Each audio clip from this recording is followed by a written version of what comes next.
Pour la représentation graphique de la droite de régression, alors j'ai représenté le nuage de points. Donc dans le cas discret, j'ai pris les valeurs de 100 à 200 et de 10 à 90. Donc je fais l'hypothèse que mes 20 réponses, je les mets sous forme d'une patate. Et l'idée, c'est de représenter cette droite de régression rapidement. Je vous rappelle que y égale 0,7344x moins 60,6753. Donc calcul mental, si je multiplie par 100, ça me fait du 73 autour de 75. Donc ça me fait 75 moins 60, ça fait de l'ordre de 15. Donc pour x égale 100, ça me fait de l'ordre de 15. Donc ça fait un point qui est ici. Et pour obtenir ma droite, il me faut un deuxième point. Au lieu de prendre 100, je vais prendre 200. Donc si je prends 200, donc ça me fait donc 75 fois 2, ça me fait 150. 150 moins 60, ça me fait de l'ordre de 90. Donc ça serait un point qui est ici.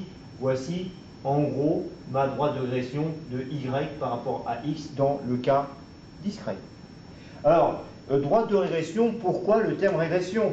Alors, régression, c'est diminuer le nuage de points, on va le diminuer en un élément géométrique simple. Élément géométrique simple, vous le savez depuis l'école primaire, c'est le point, le segment de droite, le triangle, le carré. Ici, l'élément géométrique simple, eh bien, ça va être le segment de droite à droite. Ouais, et donc, on réduit le nuage de points et on a une droite qui passe au milieu de ce nuage de points et c'est la droite de régression.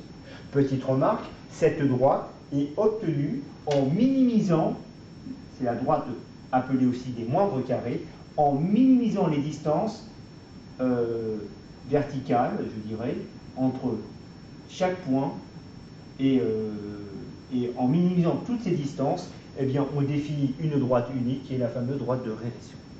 Voilà, dans le cas discret. Maintenant, dans le cas continu classé, on reprend exactement le même raisonnement. Et l'équation de la droite étant différente, eh bien la droite sera évidemment différente.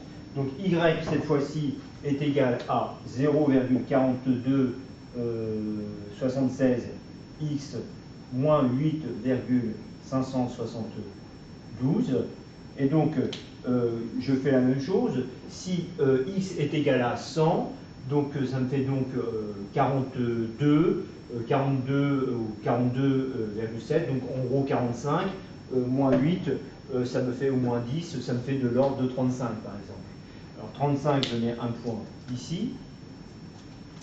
Et pour x égale 200, eh bien, pour le deuxième point, eh bien, ça me fait de l'ordre de 90 moins 8, ça me fait donc de l'ordre de 80.